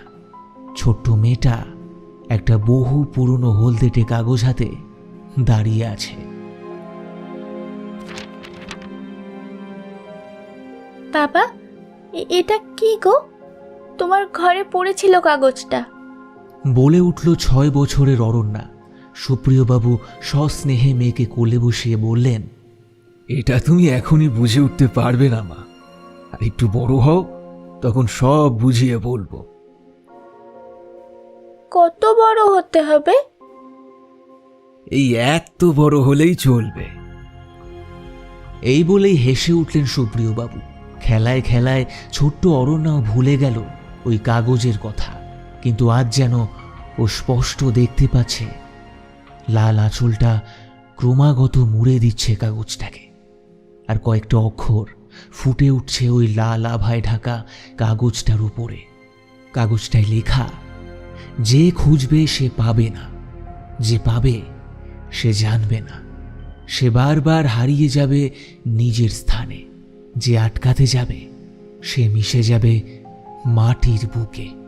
এই লাইনগুলো বড্ড পরিচিত ঠেকে অরণ্যার কাছে, কিন্তু কোথায় পড়েছে লাইনগুলো সেটা ঠিক মনে করতে পারে না। এই তো, তুই সঠিক পথেই এগোচ্ছিস রে। এই সেই নকশা।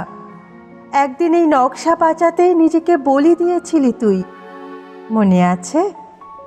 একটা স্বর হঠাৎ যেন হাওয়ায় ভেসে এলো। চমকে ওঠে অরণ্যা, একটু ভয়ও পায়। এই মাঝরাতে যদি ফাঁকা ঘরে কেউ ডেকে ওঠে তাহলে ভয় পাওয়াটাই স্বাভাবিক। এতে অতি চেয়ে দেখে অরণ্যা, কিন্তু কাউকেই সামনে দেখতে পায় না সে। তাহলে কি ভুল শুনলাম? ভুল শুনতে যাবি কেন? তুই ঠিকই শুনেছিস, কিন্তু দেখতে পাচ্ছিস না। তবু আমাকে তোর জন্য ফিরে আসতে হলো। তোকে যে পথ দেখিয়ে নিয়ে যেতে হবে, তুই যে আমারই অংশ। আবারও সেই একই গলার আওয়াজ। অরণ্যা এবার সত্যি ভয় পেল। ভয়ে কাঠ হয়ে যাওয়া গলায় অরণ্যা জিজ্ঞেস করে, তুমি কে গো? আর আমি তোমায় দেখতে পাচ্ছি না কেন? বোকা মেয়ে। বড্ড মিষ্টি স্বরে কথাটা বলে ওঠে সেই নারী। আরে মায়ের দেখা পাওয়া কি সকলের ভাগ্যে থাকে রে? মানে কে কে কে তুমি? অরণ্যার সামনে ধীরে ধীরে একটা নারী মূর্তি প্রকট হলো। এবারে আর লাল কিংবা সবুজ আবরণে মুখ ঢাকা নেই তার। মুখটা বেশ স্পষ্টই দেখতে পেল, আর কয়েক মুহূর্তের জন্য থমকে গেল অরণ্যা। এ কি, এ যে অবিকল নিজে। এ কি করে সম্ভব? কাঁপা কাঁপা গলায় বলে উঠল অরণ্যা। আমি জানি তোর এখন কিচ্ছু মনে নেই, মনে না থাকারই কথা। এই যে তোর আগের জন্মের কথা। ঘরে যেন বাজ পড়ল। অরণ্যা ফ্যাল ফ্যালে দৃষ্টিতে চেয়ে আছে সামনের মেয়েটার দিকে। সে মূর্তিটা আবারও বলে উঠল, আমি জানি তোর কিছু মনে নেই, কিন্তু এবার যে অতীতের কথা মনে করার সময় এসেছে। ওদিকে যে বড় সর্বনাশ ঘটে যাচ্ছে অরণ্যা। ওরা যদি একবার মায়ের গর্ভগৃহে হাত দেয় তাহলে যে কেউ আর রক্ষা করতে পারবে না এই গ্রামকে। বনদুর্গার অভিশাপ শেষ করে দেবে সব কিছু।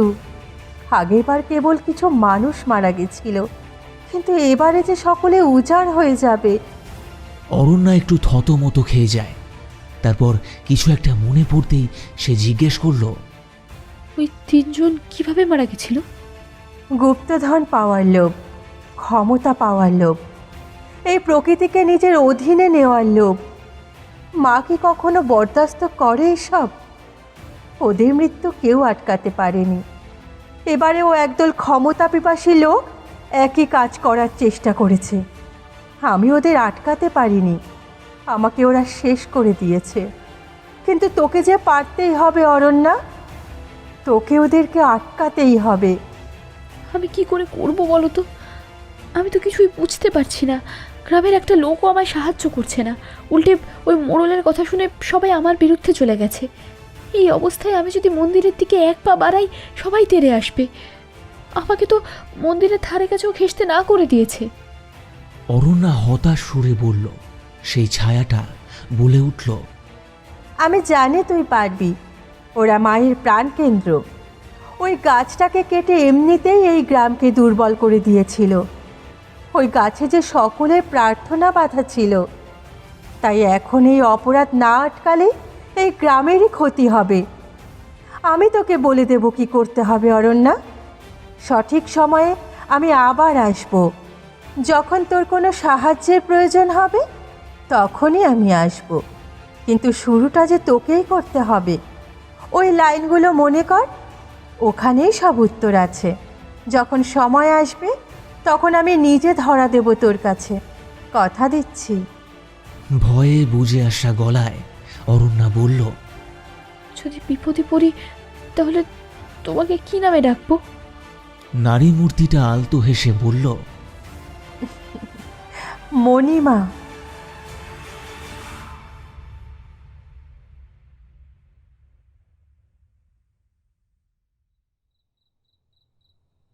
ধীরে ধীরে আলো আধারির মাঝে মিলিয়ে গেল ছায়াটা। অরণ্যা বেশ খানিকক্ষণ পাথরের মূর্তির মতো বসে রইল সেখানে। কি করবে, কোথা থেকে শুরু করবে কিছুই বুঝতে পারছে না ও। ঠিক এমন সময় আবর্তর কথা মনে পড়ল ওর। আবর্তকে প্রথমবার ডায়াল করে পেল না অরণ্যা। নেটওয়ার্ক পাওয়া যাচ্ছে না কিছুতেই। আবর্তকে প্রথম থেকে জড়াতে না চাইলেও এখন আবর্ত এতটাই জড়িয়ে পড়েছে সব ঘটনার সাথে যে অরণ্যা ওকে বাদ দিয়ে কিছুতেই একা একা এত বড় একটা কাজে হাত দিতে পারবে না। আরও একবার আবর্ত নম্বরটা ডায়াল করল অরণ্যা। এবারে খানিকক্ষণ রিং হওয়ার পরেই ফোনটা রিসিভ করল আবর্ত। হ্যালো। আবর্ত যে এতক্ষণ জেগেই ছিল সেটা ওর গলা শুনে বেশ বুঝতে পারল অরণ্যা। ও বলল, আবর্ত, আমার সাথে একবার বেরোতে পারবে? হ্যাঁ, কখন? এখনই। অরণ্যার কথা শুনে হকচকিয়ে গেল আবর্ত। এখনই মানে এত রাতে আপনি বেরোবেন ম্যাম? কাল রাতের অভিজ্ঞতার পরেও আপনি কথা বলছেন? আবর্ত বেশ ভয় পেয়েই বলল কথাটা।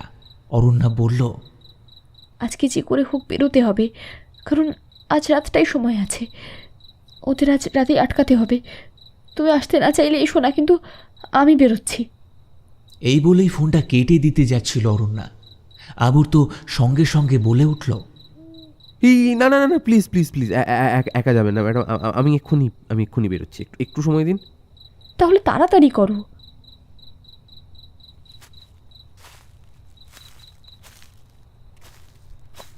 এই বলেই ফোনটা কেটে দিল অরণ্যা। আজ আবার জঙ্গলের সেই পথ ধরে এগিয়ে চলেছে দুজনে। আবর্ত মনে মনে বেশ ভয় পাচ্ছে। বেশি ভয় পাচ্ছে অরণ্যাকে নিয়েই, কারণ ও জানে অরণ্যার জেদ বড় বেশি। ম্যাডাম, আমরা যে যাচ্ছি, আমাদের কাজটা ঠিক কি? আবর্ত জিজ্ঞেস করল। অরণ্যা বলল, আমাদের একটাই কাজ আবর্ত, যে করে হোক বনবিবির সেই আংটি উদ্ধার করে আমাদের পঞ্চভূতে বিলীন করে দিতে হবে। ওই আংটি দিয়ে জল, বাতাস, মাটি সব কিছু নিজের নিয়ন্ত্রণে নিয়ে নেওয়া যায়। তাই আমাদের খেয়াল রাখতে হবে ওই আংটির আর কোনো জাগতিক অস্তিত্ব যেন না থাকে। আর বাকি যা ধনরত্ন থাকবে সব সরকারের হাতে তুলে দেব। একবার ওই আংটিটা উদ্ধার করলেই ওই পাপীগুলো আর কিচ্ছু করতে পারবে না। তো আমরা শুরু কি করে করব? সেটাই তো ভাবছি। ওই লাইনগুলো, ওগুলোর মধ্যেই তো সব উত্তর লুকিয়ে আছে।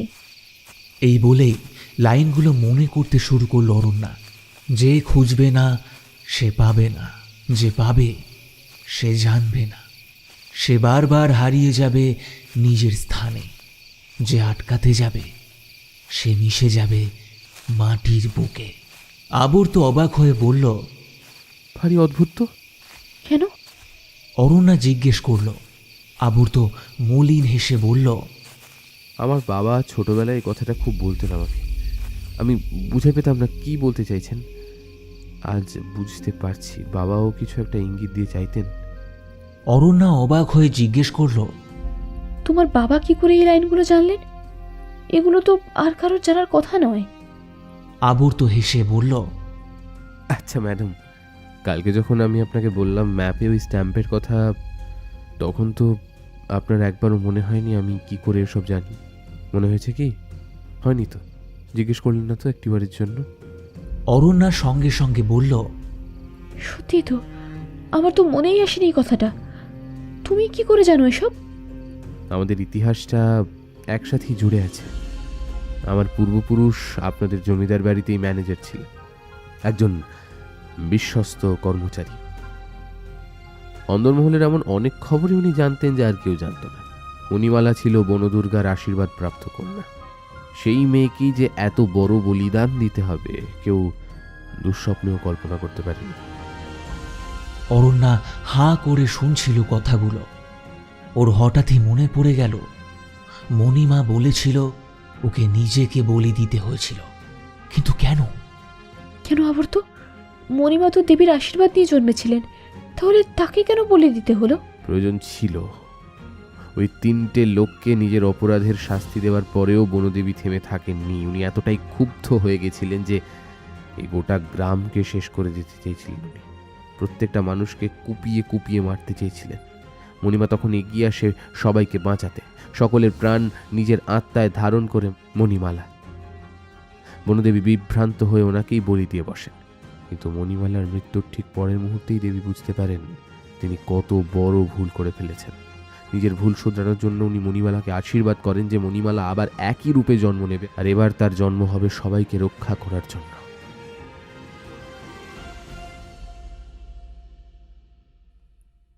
অরণ্যার চোখের কোণটা সহসাই ছলছল করে উঠল। মণিমালা এত কিছু করেছিল? ধিমি স্বরে জিজ্ঞেস করে অরণ্যা। আবর্ত বলে, আপনাকেও করতে হবে। ওই লোভী মোড়ল এতক্ষণ নিজের কাজ শুরু করে দিয়েছে। মায়ের রোষের মুখে পড়ার আগে আমাদের ওই আংটি উদ্ধার করতেই হবে। আর দেরি করবেন না, আসুন। দুজনেই বেশ কিছু দূর অব্দি এগিয়ে যায়। আবর্ত বলে, যে খুঁজবে সে পাবে না। প্রথম লাইনটা পড়ে দেখুন। যে কোনো ক্রূর উদ্দেশ্য নিয়ে খুঁজবে সে কোনো দিন এই আংটি পাবে না, উল্টে তার বিপদ বাড়বে। হ্যাঁ, কিন্তু আমাদের উদ্দেশ্য তো ওই আংটিকে মুক্তি দেওয়া। কোনো খারাপ উদ্দেশ্য তো নেই আমাদের। যে পাবে সে জানবে না, বারবার হারিয়ে যাবে নিজের স্থানে। আংটিটা খুঁজে পাওয়ার সাথে সাথেই ওটাকে পঞ্চভূতে বিলীন করে দিতে হবে আমাদের, কারণ আংটিটা এক জায়গায় থাকে না বেশিক্ষণ। তবে শেষের লাইনগুলো পড়ে আমার কেমন যেন মনে হচ্ছে খুব বড় কোনো ঝড় উঠতে পারে, আর সেটা ভালো হবে না।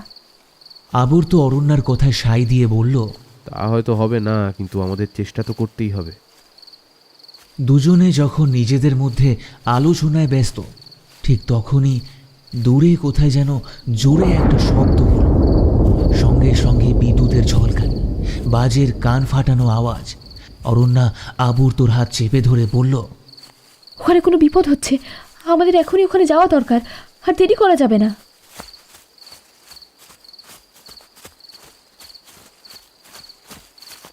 দুজনে সিঁড়িতে পা রাখতেই সিঁড়িগুলো কেমন যেন কেঁপে কেঁপে উঠল। অরণ্যা আরেকটু হলেই পড়ে যাচ্ছিল। আবর্ত ঠিক সময় ধরে ফেলল ওকে। দুজনে এবার মুখ চাওয়াচাবি করে আবারও ছুটতে শুরু করলো। মন্দিরের দরজাটা কিছুতেই খুলতে চাইছে না। এতদিন ধরে দরজাটা বন্ধ, জং ধরে গেছে, আর সবাই মন্দির ভাঙার কথাই ভেবেছে। কেউ নতুন করে মন্দির সংস্করণের কথা কখনো ভাবেনি। বার কয়েক ধাক্কা দিয়েও যখন কোনো লাভ হলো না, তখন আবর্ত আতিপাতি করে খুঁজে একটা লোহার রড নিয়ে এলো। ওটা দিয়ে বেশ কয়েকবার দুজনে মিলে দরজায় বাড়ি মারতেই দরজাটা প্রচণ্ড শব্দ করে খুলে গেল। মন্দিরের জং ধরা ঘণ্টার দিকে চেয়ে পুরনো কিছু স্মৃতি যেন অজান্তেই ভেসে ওঠে অরণ্যার চোখের সামনে। কোনো এক জন্মে ও রোজ আসতো এই মন্দিরে। কি ভাবছেন ম্যাডাম? আবর্ত ডাকে সম্বিত ফিরে এলো অরণ্যার। নিজেকে সামলে ও বলল, হ্যাঁ চলো চলো। মন্দিরে প্রবেশ করার আগে একটা অদ্ভুত কাজ করল অরণ্যা। 3 বার ওই ঘণ্টাটা বাজালো। এত পুরনো ঘণ্টাতেও কি সুন্দর পবিত্র ধ্বনি সৃষ্টি হলো। দুজনে ভেতরে এসে দেখল ভেতরটা প্রচণ্ড অন্ধকার। আলো আলো জ্বালতে হবে। এই বলে অরণ্যা ফোনের ফ্ল্যাশ লাইট ধরালো। ওই টিমটিমে আলোতেই চারদিক খুঁজতে লাগলো অরণ্যা। একটা অন্তত উপায় যদি পাওয়া যায়। খুঁজতে খুঁজতেই মন্দিরের একদম মাঝখানে উল্টে পড়ে থাকা মায়ের মূর্তিটার দিকে নজর গেল অরণ্যার। এবারে ও খানিক উত্তেজিত হয়ে পড়ল। কি হলো ম্যাডাম? কপালের মাঝখানটা কেমন যেন যন্ত্রণা করছে। অরণ্যার পূর্বজন্মের কথা সব এক ঝলক দিয়ে আস্তে আস্তে মনে পড়তে থাকে তার। কি ছিল অরণ্যার সঙ্গে বনদেবীর সম্পর্ক? এই গ্রামের সব কিছু ধীরে ধীরে মনে পড়তে থাকে তার। কয়েক সেকেন্ড হকচকিয়ে যায় সে। এত দিনের দেখা সমস্ত স্বপ্ন সব কিছু পরিষ্কার হতে থাকে তার। তারপর নিজেকে ধাতস্থ করে সে আর বলে ওঠে, আবর্ত, আবর্ত, আমার আমার মনে পড়ছে, আমার আমার মনে পড়েছে, আমার স্পষ্ট মনে আছে। ওকে এমন করতে দেখে আবর্ত একটু হকচকিয়ে গেল। কি মনে পড়েছে ম্যাডাম? আচ্ছা একটু শান্ত হন আপনি, তারপর বলুন তো কি হয়েছে। অরণ্যাকে সামলানোর চেষ্টা করে আবর্ত। অরণ্যা একটা লম্বা নিঃশ্বাস নিয়ে বলে, ওই বিগ্রহের নিচেই যে রাস্তা আছে, ওখান দিয়েই নিচে মায়ের গর্ভগৃহে যাওয়া যায়। আর ওই গর্ভগৃহে পুরোহিত ছাড়া আর কেউ যেত না। কিন্তু আপনি এত কিছু জানেন কি করে? সেসব পরে বলবো, এখন আমি যা বলছি তাই করো। ঠিক আছে, তাহলে তো দেরি করার কোনো মানেই হয় না, আমাদের এক্ষুনি যেতে হবে। খুব সাবধানে আবর্ত, ওই রাস্তা মোটেও সহজ নয়। মায়ের গর্ভগৃহে পা রাখার অনুমতি সবার নেই, তাই যারা পা রাখে তারাই প্রথমে মায়ের ক্রোধের শিকার হয়। মা আমাদের উপর ক্ষুব্ধ হবেন না, কিচ্ছু হবে না, মায়ের উপর ভরসা রাখুন। অরণ্যা আবর্তর হাতটা ধরে সিঁড়িতে পা রাখল। সাথে সাথেই সিঁড়িটা কেঁপে উঠল ঠিকই, কিন্তু এর বেশি কিছুই হলো না। সিঁড়ি ধরে অতি সন্তর্পণে দুজনে নেমে গেল। নিচে নামা মাত্রই দুজনের চোখ একেবারে স্থির হয়ে গেল। সামনে কি দেখছে ওরা? তিনজন লোক ক্রমশ মাটি খুঁড়ে যাচ্ছে, আর কিছুটা দূরে দাঁড়িয়ে ওদের কাজ পর্যবেক্ষণ করছে স্বয়ং গ্রামের মোড়ল শেখর চৌধুরী। এ কি আপনারা? শেখর চৌধুরীও ওদের দেখে বেশ খানিকটা হকচকিয়ে গেছে। কে কোথায় আছিস রে? ওদের বেঁধে ফেলে দে তো। মোড়লের নির্দেশ শুনে দুজন লোক ওদের দিকে এগিয়ে গেল। ঠিক তখনই মাটির নিচে খট করে আওয়াজ হলো। সবার দৃষ্টি চলে গেল মাটির দিকে। যেখানে মাটি খোঁড়ার কাজ চলছিল সেখান থেকেই এসেছে আওয়াজটা। মোড়লের চোখ দুটো চকচক করে উঠল। আরো কিছুক্ষণ মাটি খোঁড়ার পরেই নিচ থেকে উঠে এলো একটা বড় সিন্দুক। এই তো সেই সিন্দুক, এর সন্ধানেই তো আমি ছিলাম এতদিন। আমি পেরেছি আমার পূর্বপুরুষের অসম্পূর্ণ কাজ সম্পন্ন করতে পেরেছি। এইবার এই সম্পত্তি আমার হবে, আমার। কোথায় তোদের সেই দেবী? কেউ আমার কিচ্ছু করতে পারবে না, সব বুঝরুকি। এই বলেই মোড়ল ছুটে যায় বাক্সটার দিকে। সঙ্গে সঙ্গে সিন্দুকের ভেতর থেকে একটা ঘর ঘর শব্দ বেরোতে থাকে। অরণ্যা চাপা গলায় আবর্তকে বলে, শেষ রক্ষা বুঝি হলো না। প্রচণ্ড জোরে মাটিটা কেঁপে উঠল। কেউ বুঝতে পারছে না যে কি হচ্ছে। তোদের এত বড় সাহস, তোরা আমার গর্ভগৃহে পা রাখিস? আমাকে ভ্রষ্ট করবি তোরা? আমার ধন, আমার ক্ষমতা কেড়ে নিবি? তবে দেখ এবার আমি তোদের কি অবস্থা করি। একটা কঠিন গলার স্বর যেন চারিদিকে গম গম করতে থাকে। সকলে ভয় পেয়ে যায়। একটা কান্নার আওয়াজ শোনা যাচ্ছে যেন। ঠিক তখনই অরণ্যা চিৎকার করে ওঠে, মণিমা বাঁচাও! অরণ্যার চিৎকারে যেন আরো বেশি কেঁপে ওঠে সারা গর্ভগৃহ। হঠাৎ অরণ্যার চারিদিকে এক তীব্র আলোর জ্যোতি খেলে গেল। অরণ্যাকে দেখা গেল বনদেবী রূপে। এত কিছু দেখে আবর্তুর আর কিছু বুঝতে বাকি রইল না যে কে এই রেঞ্জার ম্যাডাম। বাকিরাও হকচকিয়ে গেল। মোড়ল শেখর চৌধুরী বলল, কে তুমি? আমার গর্ভগৃহে ঢুকে আমার সম্পত্তি আত্মসাৎ করার স্বপ্ন দেখছিস, আর আমাকেই বলছিস আমি কে? মূর্খ! হ্যাঁ শোনো, তুমি যেই হও না কেন, অনেক কষ্টে আমি এই সম্পত্তি পেয়েছি। আমি কিছুতেই হাতছাড়া করবো না, কিছুতেই না।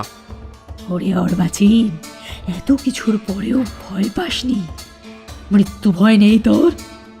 না, আমি ছাড়বো না, আমি এই সম্পদ ছাড়বো না। আমার সম্পত্তি, আমার। তবে নিজের মৃত্যুর জন্য প্রস্তুত হও মূর্খ। এই বলে বনদেবী, যিনি অরণ্যাকে ভর করেছিলেন, নিজের শক্তিতে সব কিছু তোলপাড় করে দিলেন এবং এই গর্ভগৃহে চাপা পড়ে গেল মোড়ল শেখর চৌধুরী ও তার দলদল।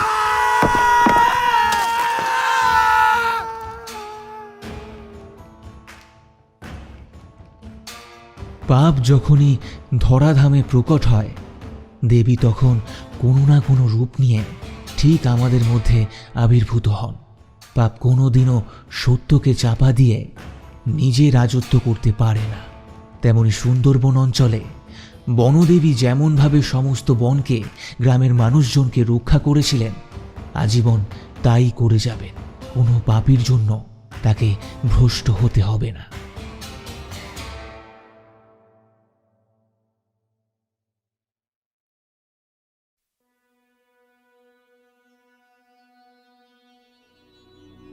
শেষ হল লেখিকা সোহিনী অধিকারীর কলমে বনবিবির জঙ্গলে। আজকের গল্পের গল্প পাঠে রামু, সুপ্রিয়বাবু, রতন এবং স্থানীয় লোকের চরিত্রে আমি সৌভিক, সনাতন এবং ছোটনের চরিত্রে রমাকান্ত, বনবিবি এবং বুড়ির চরিত্রে পূজা, নুরি এবং ললিতা দেবীর চরিত্রে রূপাঞ্জনা, অল্প বয়সী ছেলের চরিত্রে সৌরিশ, আবর্তর চরিত্রে সায়ন্তন, মণিমালা এবং গ্রামের মহিলার চরিত্রে সৃষ্টি, আরিফের চরিত্রে আর্য, পুরোহিত এবং নিলয়ের চরিত্রে বাল্মীকি, মোড়ল শেখর চৌধুরী এবং গ্রামের ভদ্রলোকের চরিত্রে মৈনাক, অরণ্যা এবং কিশোরী অরণ্যার চরিত্রে বর্ণিশা।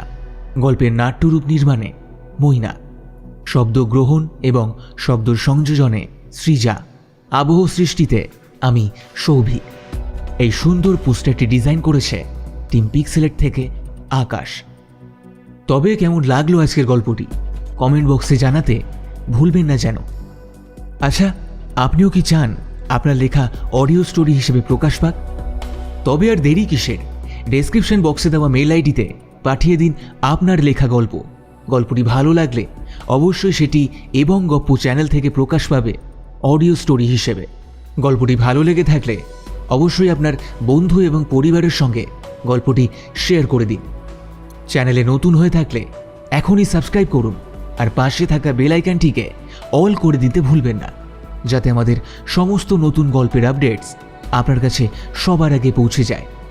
তবে আর চলি, শুনতে থাকুন রহস্য, রোমাঞ্চ, থ্রিলার এবং গল্প।